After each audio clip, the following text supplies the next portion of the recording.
¿Y si te dijera que hubo un imperio tan temido, que ciudades enteras se rendían solo con el rumor de su llegada? Un imperio capaz de quebrar la voluntad de una nación sin disparar una sola flecha. La pregunta es, ¿cómo convirtieron al miedo en su arma más letal? En el año 1206, un hombre llamado Temüin logró algo que ningún líder antes había conseguido, unir a las tribus mongolas que estaban divididas. Tomó el título de Gengis Khan, que significa gobernante universal. Bajo su mando, el imperio mongol creció con una velocidad impresionante, extendiéndose desde el Océano Pacífico hasta Europa del Este, convirtiéndose en el imperio terrestre más grande de la historia. Este logro no se debió solo a la fuerza militar.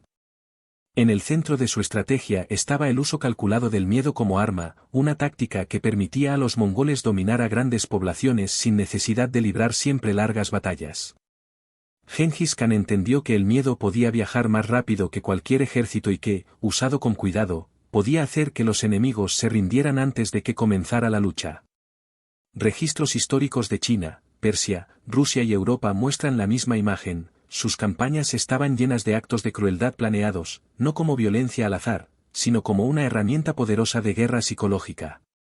Las atrocidades cometidas por los mongoles no eran actos al azar, cada una estaba planeada con cuidado para causar el mayor impacto psicológico posible. El mensaje que transmitían era claro: resistirse significaba enfrentar una muerte tan terrible que la rendición parecía la única opción sensata. A diferencia de la brutalidad espontánea que mostraban muchos ejércitos medievales, el terror mongol era un sistema organizado, pensado como parte de su estrategia de guerra. Estudiaban los miedos, los valores y las creencias sagradas de sus enemigos, y luego las rompían de manera deliberada para destruir su voluntad de luchar. Incluso cuando estaban en clara inferioridad numérica, este uso del miedo les permitía multiplicar su poder y vencer. Comerciantes y viajeros se encargaban de llevar las historias de sus actos a tierras lejanas, haciendo que muchas ciudades se rindieran antes de que los mongoles llegaran a sus puertas. El yasa, el código legal creado por Gengis Khan, regulaba todos los aspectos de la vida en el imperio mongol, desde la disciplina militar hasta las normas sociales y los castigos. La obediencia se mantenía mediante un sistema de castigo colectivo, donde la deserción de un solo soldado podía significar la ejecución de toda su unidad. El miedo no solo venía de los superiores, sino que también se transmitía entre compañeros, ya que cada uno dependía de la lealtad y disciplina del otro para sobrevivir. La dura vida en las estepas había forjado valores mongoles basados en la lealtad, la supervivencia y la disciplina absoluta. Además, sus creencias espirituales sobre la sangre influían en sus métodos de ejecución sin derramar sangre, cumpliendo así sus tradiciones mientras causaban el máximo impacto psicológico. Las ejecuciones mongolas, especialmente contra nobles, eran diseñadas para no derramar sangre, pero sí para causar el máximo terror. Entre sus métodos más temidos estaba aplastar a los prisioneros colocándolos bajo plataformas donde los vencedores celebraban sus banquetes, dejando que murieran lentamente mientras escuchaban la fiesta. Otros eran envueltos en alfombras y pisoteados por caballos hasta la muerte. También cosían a las víctimas dentro de sacos de cuero húmedo que, al secarse, las aplastaban y asfixiaban. En casos de castigo simbólico por avaricia o traición, vertían plata fundida en los ojos y oídos del condenado. Romper la espalda de un enemigo era otra forma de humillación militar, pues representaba quebrar su fuerza y la de su ejército. Para intensificar el impacto, muchas veces obligaban a los familiares a presenciar o incluso participar en estas muertes, asegurándose de que el trauma destruyera no solo vidas, sino también linajes enteros. Las matanzas masivas llevadas a cabo por los mongoles eran ejecutadas con una precisión que las hacía parecer operaciones militares tanto como actos de exterminio. No se trataba de ataques improvisados, sino de un sistema meticulosamente organizado donde cada soldado recibía una cuota exacta de personas que debía matar. Este método aseguraba que todos participaran y que ninguna víctima quedara con vida por accidente. Un ejemplo estremecedor se dio en la ciudad de Merv, una de las joyas culturales y comerciales del mundo islámico. Tras su rendición, los mongoles reunieron a toda la población, que se estimaba en cientos de miles, y la dividieron en grupos asignados a cada soldado. Durante varios días, la matanza se llevó a cabo de manera sistemática, hasta que no quedó un solo habitante. Después de estas ejecuciones masivas, erigían pirámides hechas únicamente de cráneos humanos, como ocurrió en Nishapur. Estas macabras construcciones no eran improvisadas, se organizaban cuidadosamente, separando las cabezas de hombres, mujeres y niños en estructuras distintas, enviando un mensaje aterrador a cualquier ciudad que pensara resistir. Los mongoles no solo se enfocaban en eliminar a la población, antes de ejecutar, evacuaban las ciudades y clasificaban a sus habitantes por edad, género o profesión. Este proceso no buscaba piedad, sino destruir por completo el tejido social para que nada quedara que pudiera reconstruir una resistencia. Uno de los casos más simbólicos fue la caída de Bagdad en 1258. Conocida como el corazón del mundo islámico y centro del conocimiento universal, la ciudad albergaba la Casa de la Sabiduría, un inmenso tesoro de manuscritos y obras científicas, filosóficas y literarias acumuladas durante siglos. Los mongoles no solo masacraron a gran parte de sus habitantes, sino que destruyeron deliberadamente este legado, arrojando libros y pergaminos al río Tigris hasta que, según testigos, el agua se tornó negra por la tinta y roja por la sangre. Este acto no fue un daño colateral de la guerra, sino una eliminación cultural planeada, destinada a borrar la memoria intelectual de una de las civilizaciones más avanzadas de la época. Los mongoles entendían que, para que el miedo se extendiera con más fuerza que sus ejércitos, no bastaba con destruir ciudades, era necesario dejar testigos. Por eso, tras las masacres, solían perdonar la vida a pequeños grupos de sobrevivientes, elegidos no por compasión, sino para que llevaran consigo relatos de lo que habían visto. Estos hombres y mujeres, marcados por el trauma, se convertían en mensajeros involuntarios del terror, describiendo escenas tan espantosas que muchas ciudades preferían rendirse antes que enfrentarse a ese destino. En algunas conquistas, el mensaje se intensificaba con actos de sacrilegio calculado. Los mongoles reunían a cientos de civiles dentro de templos, iglesias o mezquitas y les prendían fuego, reduciendo a cenizas no solo vidas humanas, sino también los lugares más sagrados de la comunidad. El objetivo era dejar claro que nada, ni siquiera la protección divina, podía detener la ira mongola. En otros casos, optaban por la esclavitud selectiva. No todos los capturados eran ejecutados de inmediato, algunos, especialmente los jóvenes o los más hábiles, eran tomados como esclavos, obligados a servir a sus captores. Esto no solo privaba a las ciudades conquistadas de su población más útil, sino que servía como recordatorio vivo del poder mongol. Ver a antiguos vecinos o familiares encadenados y forzados a trabajar para el enemigo aumentaba la sensación de derrota y sumisión. Durante el asedio de Yungu, la actual Pekín, los mongoles demostraron que su estrategia combinaba tanto inteligencia militar como una brutalidad planificada. Para romper las defensas, reclutaron a ingenieros locales expertos en construir armas y maquinaria de asedio, obligándolos a trabajar hasta que la ciudad cayó. Sin embargo, una vez tomada, estos ingenieros fueron ejecutados de inmediato, no por venganza, sino para impedir que sus conocimientos pudieran ser usados contra los mongoles en el futuro. Tras la victoria, la población fue dividida con precisión. Aquellos que poseían habilidades útiles, como artesanos, herreros o constructores, eran apartados y enviados como esclavos para servir en otros territorios del imperio. El resto, considerado innecesario, fue exterminado sin distinción, asegurando que no quedara una base humana que pudiera reconstruir la ciudad o formar resistencia. Los mongoles llevaban un control exacto del número de muertos, registrando las cifras con una meticulosidad que convertía sus amenazas en algo aún más aterrador.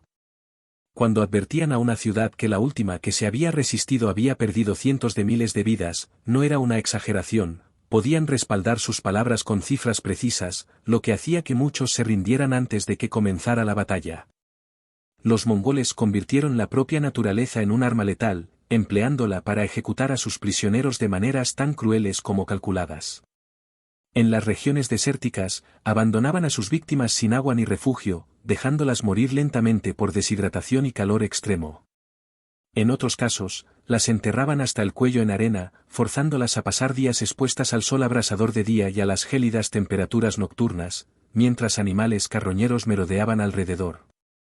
En las zonas frías, como durante las campañas en Rusia, utilizaban el clima invernal como instrumento de muerte, desnudaban a los prisioneros y les vertían agua encima hasta que quedaban congelados, convirtiéndolos en auténticas esculturas de hielo, que alineaban a lo largo de los caminos como macabras advertencias.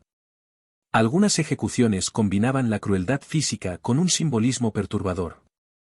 Ciertos prisioneros eran forzados a llevar cascos de cuero sellados sobre la cabeza, dentro de los cuales se vertía cobre fundido, causando una muerte lenta y agónica bajo el sol del desierto. Otros eran cocidos vivos dentro de cadáveres de animales, como caballos o camellos, quedando atrapados mientras la carne se pudría y las alimañas comenzaban a devorar tanto al animal muerto como a la persona viva. También empleaban torturas por sed extrema, obligando a los cautivos a beber agua salada o incluso orina, y colocando agua limpia al alcance de la vista, pero fuera del alcance de sus manos, prolongando así la desesperación. Por último, realizaban marchas de la muerte planificadas con precisión. Los prisioneros eran atados en largas filas y obligados a caminar sin descanso hasta que, exhaustos, comenzaban a caer. Calculaban las distancias de forma que los cautivos murieran justo al llegar a la vista de la siguiente ciudad objetivo, enviando un mensaje brutal a quienes presenciaran su destino: esto es lo que ocurre con quienes se atreven a resistir. Para los mongoles, derrotar a un rey, un general o un noble no era suficiente, su objetivo era destruir también su dignidad y su autoridad ante los ojos de su pueblo. Por eso, antes de ejecutarles, los sometían a actos públicos de humillación cuidadosamente diseñados para enviar un mensaje de total sometimiento. En ocasiones, a estos líderes se les hacía servir como escabeles humanos, obligándolos a arrodillarse para que los generales mongoles montaran sus caballos pisando sus espaldas. Otros eran paseados desnudos y encadenados por las calles de las ciudades que alguna vez gobernaron, mientras sus súbditos eran forzados a presenciar la escena. Los métodos de ejecución solían ir cargados de simbolismo. Algunos nobles eran enrollados en alfombras lujosas y luego pisoteados por caballos hasta morir, evitando derramar su sangre pero dejando claro el desprecio hacia su estatus y poder. En casos más extremos, las familias de estos líderes eran utilizadas como instrumentos para quebrarles el espíritu, padres obligados a elegir qué hijo moriría primero, esposas forzadas a presenciar la muerte de sus maridos, o hijos instigados a renegar públicamente de sus propios padres. Estas traiciones forzadas no solo acababan con vidas, sino que destrozaban la lealtad familiar, asegurando que incluso los supervivientes quedaran incapaces de alzarse nuevamente contra el dominio mongol. Dentro del ejército mongol, la disciplina no se basaba en la camaradería, sino en el miedo absoluto impuesto por el yasa, el código legal de Gengis Khan. Uno de sus pilares era el castigo colectivo: si un soldado desertaba en plena batalla, toda su unidad era ejecutada; si una unidad entera huía, la pena se extendía al grupo superior, asegurando que nadie se atreviera a fallar, pues la vida de todos dependía de la lealtad y el valor de cada uno. El robo entre compañeros se castigaba con una brutalidad extrema. El culpable podía ser partido en dos por la cintura, además, su familia esclavizada, dejando claro que sus actos ponían en riesgo no solo su vida, sino la de todos a su alrededor. La negligencia en el cuidado de armas o caballos se castigaba de forma simbólica y cruel. Quien dejaba que su espada se desafilara era herido repetidamente con ella antes de ser ejecutado, y quien descuidaba a su caballo hasta matarlo era pisoteado por estos animales. La humillación pública formaba parte esencial del castigo, ya que cada sanción debía ser presenciada por toda la unidad para servir de advertencia. Los supuestos traidores eran sometidos a juicios por ordalía, pruebas imposibles diseñadas para acabar inevitablemente en la muerte. Se les podía obligar a sostener un hierro al rojo vivo o sumergirse en agua helada, con la certeza de que cualquier reacción física sería tomada como prueba de culpabilidad. Este clima de control generaba una atmósfera constante de paranoia, donde la obediencia total era la única forma de sobrevivir, y cada soldado vigilaba al otro tanto como temía a sus superiores. Los mongoles no solo buscaban la victoria militar, sino también quebrar el espíritu y la identidad de los pueblos conquistados, atacando sus creencias y tradiciones más sagradas. En territorios islámicos, obligaban a los prisioneros a violar su propia ley religiosa antes de ejecutarlos, forzándolos, por ejemplo, a comer carne de cerdo o a renegar públicamente del Corán. Este libro sagrado era quemado, utilizado como combustible o incluso como material para ensillar caballos, mientras mezquitas enteras se convertían en establos, dejando claro que ningún lugar santo estaba fuera de su alcance. En tierras cristianas, las iglesias eran saqueadas y profanadas, los altares servían como mesas de carnicería y las reliquias sagradas eran destruidas o burlonamente utilizadas. Monjes y sacerdotes eran crucificados, a veces cabeza abajo, como un insulto deliberado a su fe, mientras las monjas sufrían tormentos antes de ser asesinadas. En los monasterios budistas, los mongoles forzaban a los monjes a romper sus votos, a comer carne, beber alcohol o pelear entre ellos. Las estatuas de Buda eran decapitadas y sus cabezas empleadas como proyectiles en asedios, mientras los templos eran incendiados o llenados de humo para asfixiar lentamente a sus ocupantes. La destrucción cultural iba más allá de lo religioso. Los artesanos eran obligados a destruir sus propias obras maestras, los músicos a romper sus instrumentos y los poetas a ver cómo les arrancaban la lengua para que nunca más pudieran recitar. En China, los mongoles desmantelaron el sistema confuciano, cerraron los templos y abolieron los exámenes imperiales que habían guiado la administración durante siglos. Incluso prohibieron el uso de la vestimenta tradicional, cortando de raíz la continuidad cultural. Con cada conquista, no solo caían ciudades y ejércitos, sino también las memorias, las artes y las ideas que daban identidad a un pueblo. Los mongoles fueron pioneros en el uso de la guerra biológica mucho antes de que existiera un conocimiento científico de las enfermedades. Durante el asedio de Kaffa en 1347, catapultaron cadáveres infectados con peste sobre las murallas, propagando la enfermedad dentro de la ciudad, posiblemente, contribuyendo a la llegada de la peste negra a Europa. También contaminaban pozos y ríos arrojando cuerpos humanos o animales en descomposición, y en ocasiones ni siquiera necesitaban hacerlo realmente, bastaba con difundir rumores de que el agua estaba envenenada para provocar pánico y forzar la rendición de una ciudad. Su entendimiento de la tortura psicológica era igualmente sofisticado. Jugaban con la esperanza de los prisioneros, prometiéndoles libertad a cambio de tareas imposibles, como contar granos de arena o permanecer inmóviles durante días. Cuando fallaban, les daban otra tarea igualmente inalcanzable, repitiendo el ciclo hasta quebrar completamente su voluntad.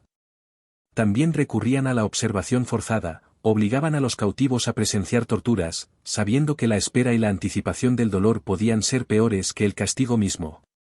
Para intensificar el sufrimiento, recreaban los gritos de familiares en supuestas sesiones de tormento, a veces usando a otros prisioneros para imitarlos, dejando al rehén sin saber si sus seres queridos estaban vivos o muertos. Aplicaban privación del sueño durante días, mediante ruidos constantes, golpes aleatorios o posturas dolorosas, hasta que la mente del prisionero cedía. Introducían castigos y recompensas de forma aleatoria, destruyendo la capacidad de prever consecuencias y creando un estado de indefensión total. Los sobrevivientes de estos métodos no eran liberados por compasión, sino porque regresaban a sus tierras rotos física y mentalmente, convirtiéndose en portadores vivos del terror mongol, narrando sus experiencias y disuadiendo a otros de resistir. El terror impuesto por los mongoles dejó cicatrices culturales tan profundas que aún hoy pueden rastrearse en la memoria colectiva de muchas naciones. En Rusia, la experiencia del llamado yugo tártaro moldeó siglos de gobierno autoritario, con un estilo de control basado en el miedo que algunos historiadores ven reflejado incluso en líderes modernos. Las consecuencias también fueron biológicas. Estudios genéticos muestran reducciones drásticas en la diversidad de ciertas poblaciones durante el siglo XIII, evidencia de colapsos demográficos provocados por masacres a gran escala. Su ejemplo influyó en la estrategia militar mucho después de la desaparición de su imperio. La idea de que un impacto psicológico abrumador puede vencer a un enemigo antes de la batalla, concepto que hoy se resume en la doctrina de shock y pavor, tiene raíces en las campañas mongolas. Sin embargo, este legado no fue solo militar. En el mundo islámico, la destrucción de Bagdad marcó el fin de la Edad de Oro y sumió a regiones enteras en una era de oscuridad cultural.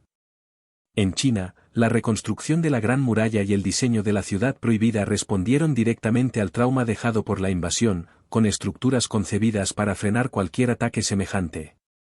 El miedo mongol se volvió parte del folclore. Durante siglos, en aldeas lejanas, se advertía a los niños que los tártaros vendrán si no obedecían. La lección histórica que dejaron es incómoda pero clara: el terror puede ser devastadoramente eficaz a corto plazo, pero su costo moral y humano es incalculable.